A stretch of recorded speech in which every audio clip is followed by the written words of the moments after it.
Well, it looks like the Malik Thiaw deal is all but done as he arrives in Newcastle this morning for his medical. But is there room still for Newcastle to sign another centre-back this summer window? We'll talk about that in this video. As well, big reports coming out this lunchtime that Newcastle have made an approach and are in talks with Leicester about their 21 Moroccan midfielder, Bilal El Khannouss. So we will talk a little bit about him, get your thoughts on that.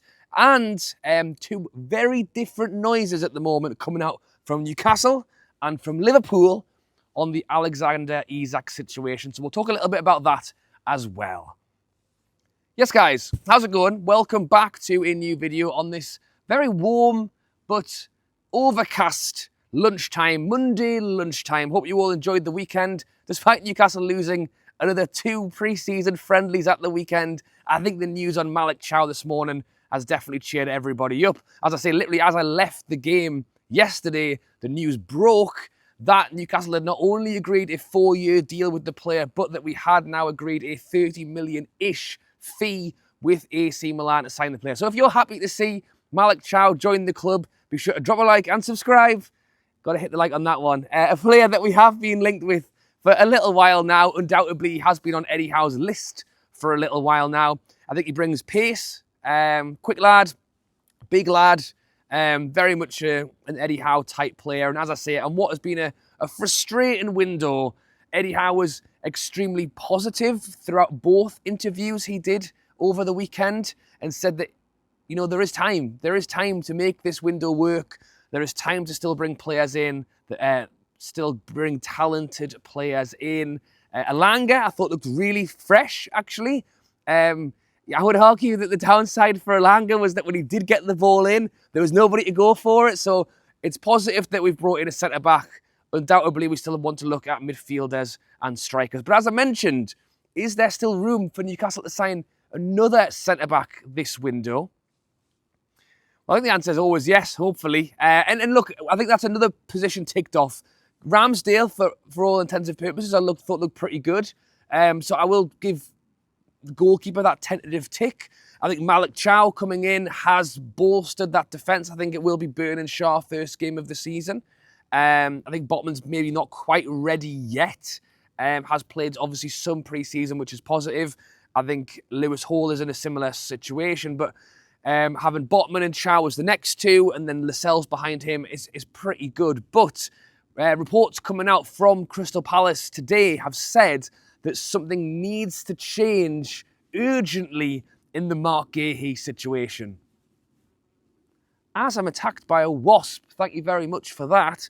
There you go, and I'm not going to edit that out either. So there was Rubenstein getting attacked by a wasp as he talks about Newcastle players. But Marc Guehi will have 1 year left on his deal, and he does not look like he is going to sign a new contract. The Crystal Palace have come out and said that something needs to change in the next 20 days, and they cannot afford to lose out on the money that Marc Guehi could bring them. So essentially, they either want to let him go or he signs a new deal. Reports are that Crystal Palace want 50 million. Reports are that the teams such as Newcastle and Liverpool are willing to go as far as 40 million. And I appreciate that Malik Thiaw is the man we've brought in, but Shaw 34, Dan Burn 33. Let's get ahead of the curve. Why not have another one in? Appreciate we have other positions we need to fill, and we may not have the money to source all of that. Maybe it depends whether Isak does or doesn't go. Would help as to whether we can potentially put in for that one. But we've done the hard work now. Like we won't have, in my eyes, a Marc Guehi saga because we've already bought a centre back. We're kind of happy with that. I think that is. We can always do with more, and I think Marc Guehi is still a brilliant player, which is why I've not wrote him off totally. But just stick 40 million in, you know? Appreciate if Liverpool come in, then maybe you'll want to go there. But if Liverpool don't and nobody else pushes on that, then maybe, you know, with a few days to go, if we have money left over from what we do achieve in the next 3 weeks, maybe it's still an option that's on. So, yeah, I won't write it off. I just think it's a situation where he's not going to sign a new deal and Palace won't pay for him. So stick 35 million in, just leave it on the table. Give us a ring with 2 days to go if he still hasn't signed his new deal and he wants to come to Newcastle. why not? But as I mentioned, midfielder that's still a key position that I think we need to fill. Longstaff's gone, Anderson left, Joe Willock injured, Tonali, Bruno, Joe Linton, spot on. But after that, we need more, and maybe even a different type of midfielder could actually be really key for us. And that's where you bring in the 21-year-old Moroccan man from Leicester, Bilal El Khannouss. I think for me, probably the most, in my opinion, one of the most talented players at Leicester right now, and has been linked away this summer window. Links to Liverpool, links to Spurs, Liverpool. Links to Leeds. Leeds are the team who have been very highly, it's just habit now. Everybody's linked to Chelsea and Liverpool. And then there's a lot of players being linked to us as well. So again, take it with a big pinch of salt with all these kind of reports. But it is the Telegraph who are pushing on this one, and I'm sure it's the Midlands-based Telegraph guy as well. So he's a little bit more in the know than maybe what the Newcastle would be in this area. But El Khannouss, 21-year-old Moroccan man, linked to Leeds, linked to Spurs as well. But the really interesting on this one is actually the release clause. So the report's coming out, that he actually has a release clause of around 25 million. And I have to say, I'm slightly unsure as to why Liverpool and... Oh, God. Leeds and Liverpool... Leeds and Spurs haven't pushed the button on this one. So I don't know if it's conversations behind the scenes to make sure that the player would be up for joining, that he's happy with the arrangements before pushing the button on a release. But I have to say, I think 25 million for him is pretty damn good. The thing with him is... I don't know how, he's fairly versatile. He can kind of really float around anywhere in the midfield, but I wouldn't put him down as, a middle three with the Bruno or Tonali or Joe Linton. He probably can do that. He was more of kind of like a floating attacking midfielder, maybe even a number 10. So it wouldn't be maybe as regimented as how Eddie Howe normally sees us, but I quite like that though. I think this window was something that we've discussed as being a key chance to really go and spend some money and be a little bit more free and a little bit more experimental with what we bring in. I think up till now, because PSR has been literally biting down on us, it's been really hard to have any losses, and I don't hope any player that we bring in will, not work the way we want them to, but it's been very clear that it's like, well, again, a lot of English players, a lot of players that are like specific to positions.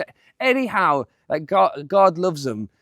Oh, I love a player that can be flexible and can do this, but he never does it unless he's forced to, playing Gordon up front. But like, it pains him to put Barnes or Gordon on the right hand side. Like he loves to just have players who know what to do in those positions. I think El Khannouss is just a little bit different. I think he is that slightly more free flowing player.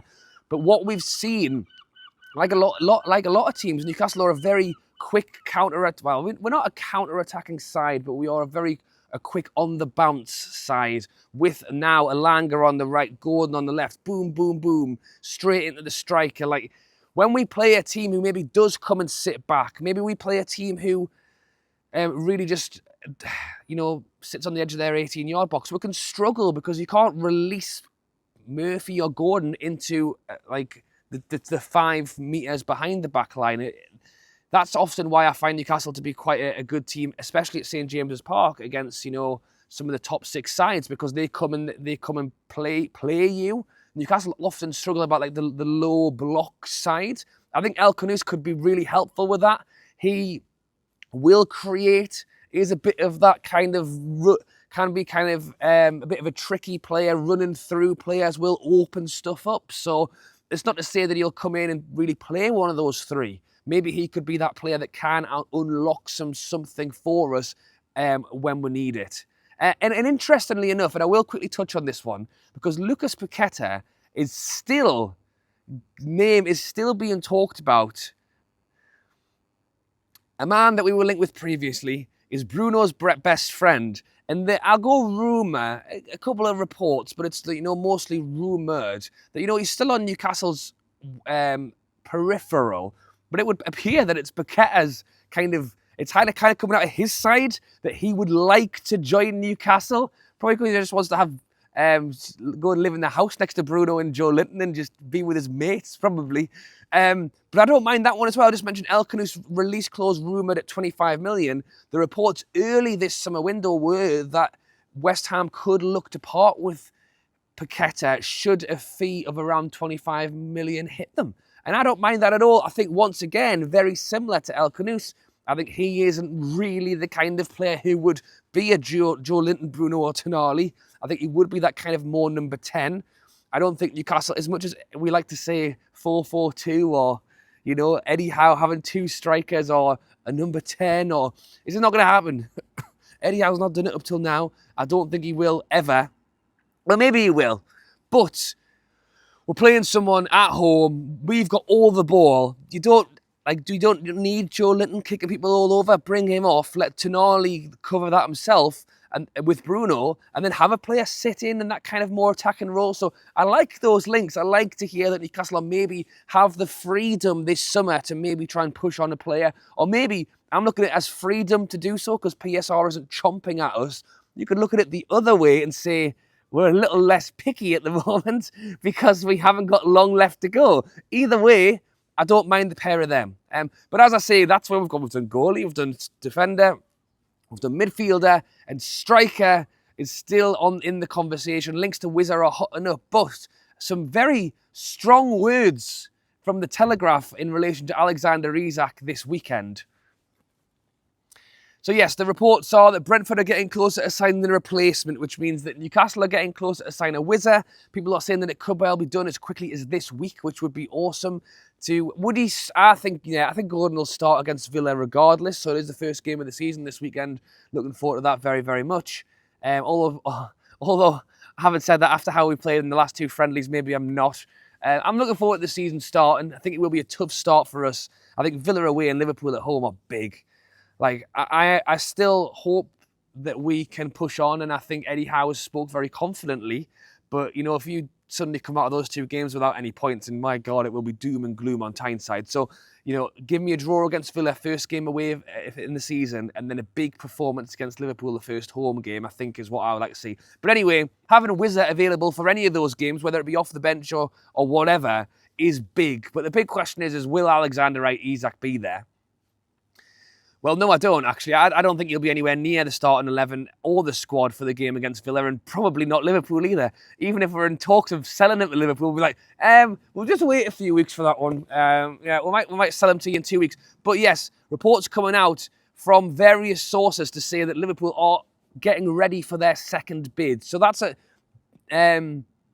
an interesting one to see if we do hear more. Even some of the Newcastle journalists are saying that, you know, Liverpool aren't done. They will come back. They will place a bid. But my God, Luke Edwards at the Telegraph this weekend didn't half double down, triple down, quadrupled down on the fact that he's reporting that Newcastle have told Isak he will not leave this summer.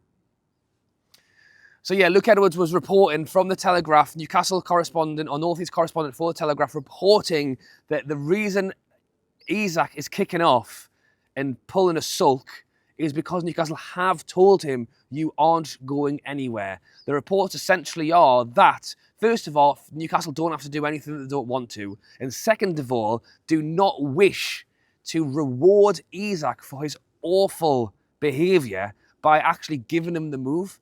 And I spoke about this previously. Our Saudi owners, Newcastle owners, I think have been made to look so naive and so, I think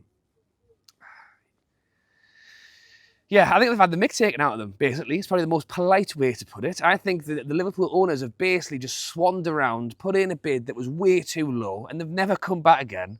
And Newcastle, Isak, is just being the most disrespectful man right now. Play for the club, do the training. If you get an opportunity to leave, we'll discuss it. Throw your toys out the pram, not going to training on your own, not going away on the whatever.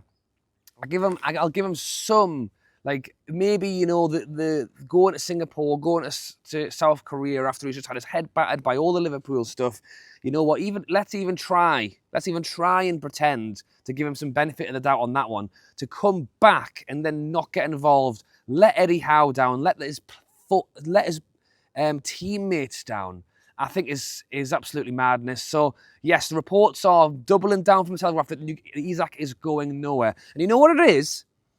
I believe, you know, that this is, Luke Edwards has been told this. You know, I don't think he's just made anything up. I think he has been told that Isak has been told he's going nowhere. But if I was looking to sell my star player, and everybody knows we're having problems with this, we're having problems with that, he doesn't want to be here, he's causing a fuss. You know what I would do if I was Liverpool? I'd offer, you know, I said 110 last time, we'll make it 105. You know, if I was Liverpool, I would not put more money in. Well, or instead of going 150, what about 130 plus 10? I think it's very, very possible that Newcastle have gone this route and gone, now you're not going anywhere. And all the noise coming out of Isak, his agent, is going, oh, they've told us we're not allowed to leave. And Liverpool going, oh, crap. We're going to have to put a big bid in now. So, yeah, I honestly, until it happens, and we'll have to wait and see. But I believe that story is very true. I believe that Isak's probably may well have been told that. I believe his agent may well have told him that. Does that mean he won't leave? No. I think it means very little, because if suddenly Liverpool do stump up the money, I think Newcastle could well play ball and let the man leave, provided we have cover. Would it surprise me, however, if the Saudi owners are legitimately going, no way. Like, after all this, we are not rewarding you with the move. But again, is it rewarding him with the move? Or is it Newcastle clearing the decks and getting rid of a player that doesn't want to be here? Wait until we've played them at St. James, unless you want to sell him before that, so Joe Linton can have a go on him. But no, I think we wait until that game goes, and then we let him leave for, you know, what will probably be us trying to push for the most money possible, and having stories to say that he's going nowhere, you know, is definitely going to help us get the biggest fee that we can. So thoughts and comments on that one. Do you believe it's true and that Newcastle owners will not sell him because of everything that's gone on, and, you know, arguably an annoyed, peed off Isak is up front is still better than, you know, the targets that we've been linked with. And once the window ends, and similar to Morgan Gibbs-White, you know, give him a few million a year, give him an extra few grand a week, give him a release clause for next summer, and go knuckle down and you play for this Champions League side. So, thoughts and comments on that one. Thoughts and comments on the young Leicester lad and Malik Thiaw joining Newcastle. What would you like to see next? Thanks for watching. You've enjoyed this one. I got attacked by a wasp. What else happened? Probably fluffed me words at some point. I did something. Anyway, thank you for watching, guys. Enjoy your Monday. And subscribe if you've enjoyed it. And I'll catch you later.